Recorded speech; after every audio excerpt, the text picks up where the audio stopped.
నమస్తే city cable news కు స్వాగతం. విజయవాడ ఇంద్రకీలాద్రిపై కనకదుర్గమ్మ గాయత్రీదేవి అలంకారంలో భక్తులకు దర్శనమిస్తోంది.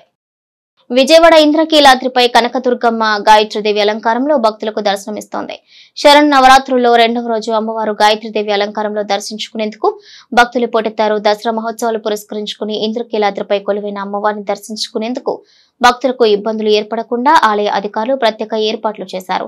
ఎటువంటి అవాంఛనీయ సంఘటనలు జరగకుండా విస్తృతంగా పోలీసు బందోబస్తు ఏర్పాటు చేశారు. శరణ్ నవరాత్రుల సందర్భంగా ఘాట్ రోడ్డుపై వాహనాల రాకపోకలను నియంత్రించారు.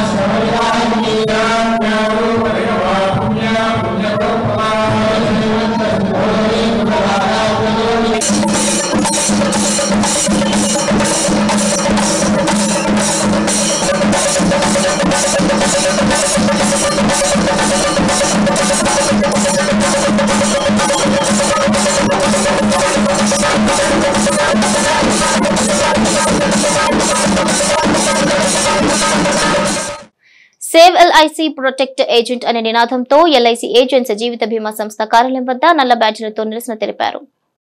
సేవ్ ఎల్ఐసి ప్రొటెక్ట్ ఏజెంట్ అనే నినాదంతో సిఐటియు అనుబంధ సంస్థ LIC agents organisation of India జీవిత బీమా సంస్థ కార్యాలయం వద్ద నల్ల బ్యాడ్జీలతో నిరసన తెలిపింది. ఎల్ఐసి మరియు ఏజెంట్లను ప్రభావితం చేసి బీమా విస్టార్, బీమా వాహక్, బీమా ట్రినిటీ, బీమా విట్రాగ్, జీవన్ సమట్ మరియు బిడ్డర్ వ్యవస్థలను అమలు చేయవద్దని ఈ సందర్భంగా ఏజెంట్లు నినదించారు. జీవిత బీమా రంగాన్ని జీఎస్టీ నుండి మరియు ఎల్ఐసి ప్రీమియంను ఆదాయపు పన్ను నుండి మినహాయించాలన్నారు. బీమా రంగంలోని ఎఫ్డీఐని 74% నుండి 100% పెంచడాన్ని వ్యతిరేకించాలని వారు కోరారు.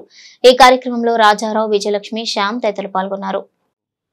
ఎల్ఐసి డివిజనల్ హౌస్ల ముందు, బ్రాంచ్ల ముందు మేనేజ్మెంట్ చేసినటువంటి ప్రజలకు వ్యతిరేకంగా పాలసీలు సమ్మేశ్వరుని మినిమం సమ్మేశ్వరుని 2 లక్షలు చేస్తున్నందుకు వ్యతిరేకంగాను, అలాగే 40 సంవత్సరాలు దాటినా ఇంకా ఎల్ఐసి ఏజెంట్లు దాన్నే నమ్ముకుని బ్రతుకుతున్నటువంటి ఎల్ఐసి ఏజెంట్లకి ఇచ్చే ప్రీమియం కూడా మళ్ళీ తగ్గించి చేసినటువంటి నిర్ణయానికి వ్యతిరేకంగాను, ఇచ్చే కమిషన్కి కమిషన్ తగ్గించినటువంటి నిర్ణయానికి వ్యతిరేకంగాను, అలాగే పాలసీదారులపైన అదనపుగా జిఎస్టీ వేసేటువంటి విధానానికి వ్యతిరేకంగాను దేశవ్యాప్తంగా జరుగుతున్న నిరసన కార్యక్రమంలో భాగంగా ఈరోజు జరుగుతోంది. అలాగే లోన్ తీసుకుంటే లోన్ పైన కూడా వడ్డీ పైన జిఎస్టీ చేసేటువంటి విధానానికి కూడా వ్యతిరేకంగా ఈరోజు దేశవ్యాప్తంగా మేము చేస్తున్నాం. మేమేం కోరుతున్నామంటే ఎల్ఐసి ఏజెంట్లు ఒక్కళ్ళే కాదు, 2 రోజులు ఆల్ ఇండియా తరపున గేట్ డిమాన్స్ట్రేషన్లు జరుగుతున్నాయి. సెప్టెంబర్ 30న పాలసీలన్నీ క్లోజ్ అయిపోతున్నాయని చెప్పని మేనేజ్మెంట్ ఎటువంటి క్లోజ్ అయిపోతున్నాయని చెప్పింది, కానీ ఇట్లా పాలసీలు మినిమం సమ్మేషుడులు మారుస్తామని, లోన్పై వడ్డీలు పెంచుతామని, ఎలాంటిది ఇంతమంది ఏజెంట్స్ ఆల్ ఇండియా వైజ్గా 14 లక్షల ఏజెంట్లకి ఏ ఒక్క ఏజెంట్ని పిలవకపోయినా సంయుక్త మీటింగులను చేసి జాయింట్ యాక్షన్ చేసి మీటింగులు పెట్టి ఒక ఏజెంట్ యూనియన్స్కి చెప్పకుండా, ఎవరిని సంప్రదించకుండా ఏకపక్షంగా ఇలాంటి నిర్ణయాన్ని తీసుకోవటం కేంద్ర ప్రభుత్వం కానీ ఐఆర్డీఏ కానీ చాలా విధానాన్ని వ్యతిరేకంగా ఉన్నదని చూస్తున్నాము. సంయుక్తంగా అందరినీ పిలిచి మీటింగ్ ఏర్పాటు చేయాలని జ్యోతిరావు పూలే విజ్ఞాన కేంద్రంలో ఈ నెల 6వ తేదీన మెడికల్ క్యాంపు నిర్వహించనున్నట్లు పివిఎస్ ట్రస్ట్ సభ్యులు తెలిపారు.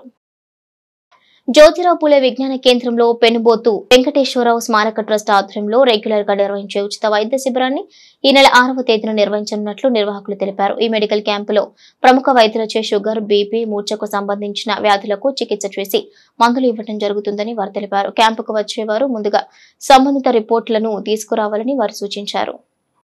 ప్రభుత్వ వైద్యశాల నుంచి వచ్చాం, ఒక టీమ్ ఆఫ్ డాక్టర్స్ వచ్చాం. ఈరోజు ఇక్కడికి Jatti Narasimham government old age హోమ్కి వచ్చాం. సుమారు ఒక 75 మంది వృద్ధుల్ని చూసాం. చాలా సంతృప్తికరంగా ఉంది. ఇక్కడ సదుపాయాలు చాలా తృప్తికరంగా ఉన్నాయి. అందరూ సంతోషిస్తున్నారు.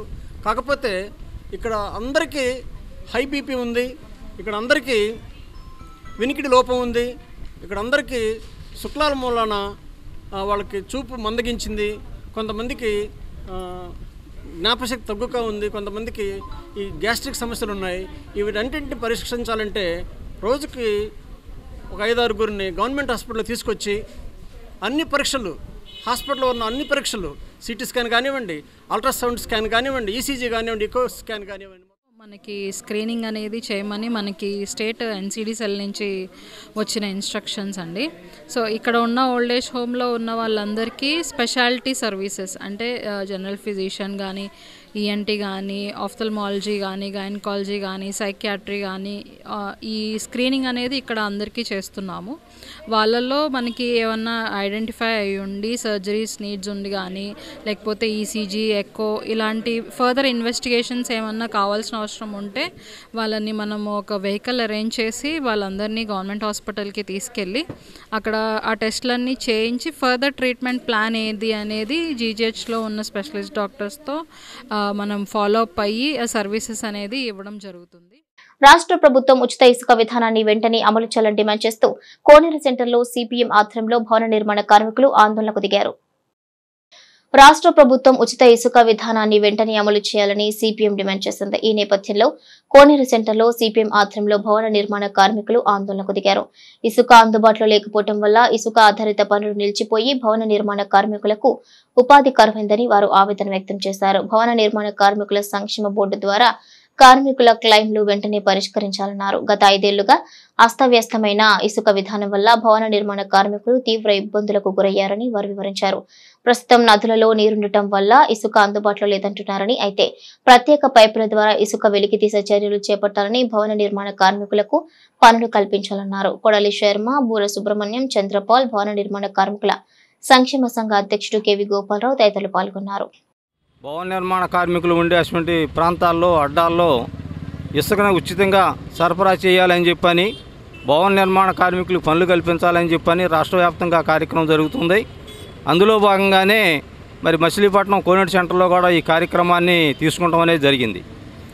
ప్రధానంగా భవన నిర్మాణ కార్మికులకు సంబంధించి గత ప్రభుత్వం ఇసుక నూతన పాలసీ అని చెప్పనే పేరుతో మరి అనేక ఇబ్బందులకు గురి చేసిన పరిస్థితి గత 5 సంవత్సరాల్లో చూసాం.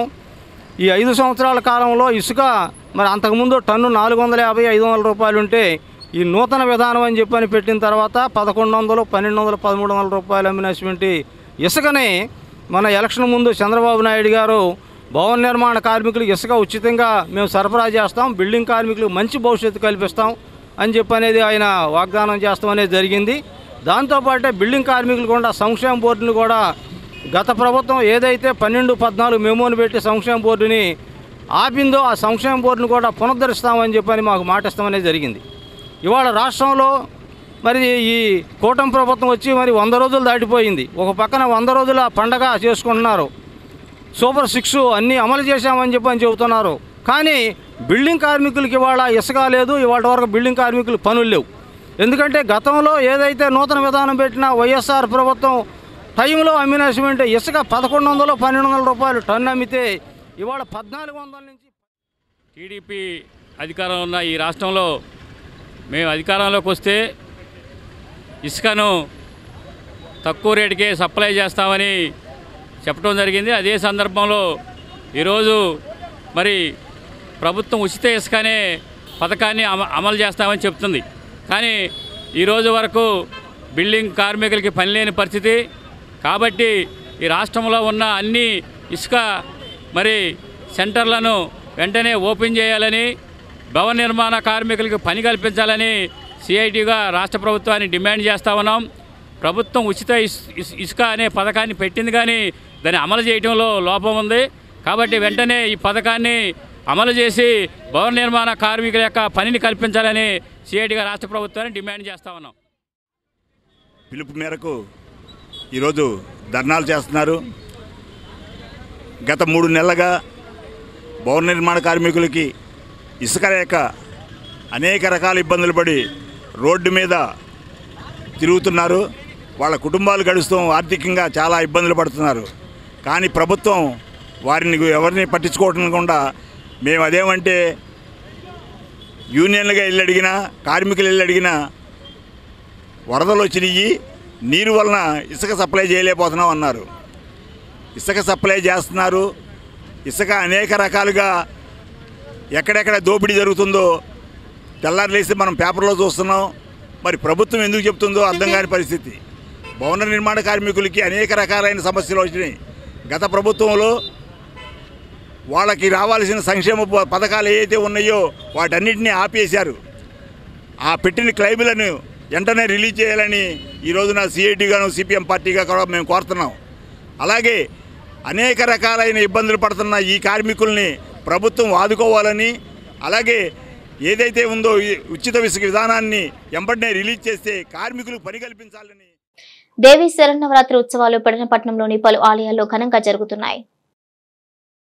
దేవి శరన్నవరాత్రుల 2వ రోజు పెడనపట్నంలోని ప్రసిద్ధిగాంచిన గ్రామ దేవత పైడమ్మ తల్లి శ్రీ కన్యక పరమేశ్వరి అమ్మవారు భక్తులకు గాయత్రీదేవి అలంకారంతో దర్శనమిచ్చారు.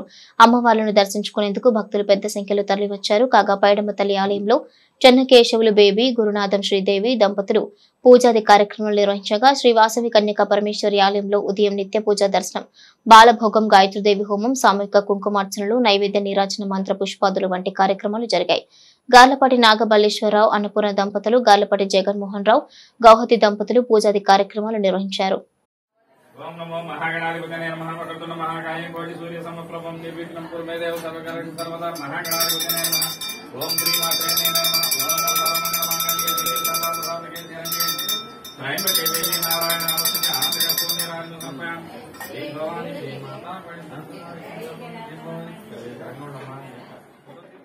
వైసీపీ ప్రభుత్వ దుర్మార్గపు 1214 మెమోను రద్దు చేయాలని కృష్ణా జిల్లా బిల్డింగ్ వర్కర్స్ యూనియన్ డిమాండ్ చేసింది.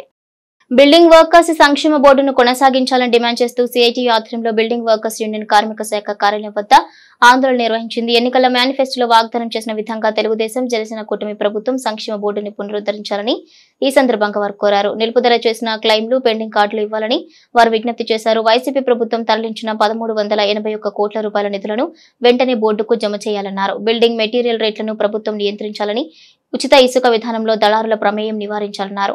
ఇక ఈ కార్యక్రమంలో సిఐటి ఉపాధ్యక్షుడు వై నరసింహారావు, ప్రధాన కార్యదర్శి కెవి గోపాలరావు, కోశాధికారి Subrahmanyam, K Ravi, Meerali, SK Baji, J Baburao తదితరులు పాల్గొన్నారు.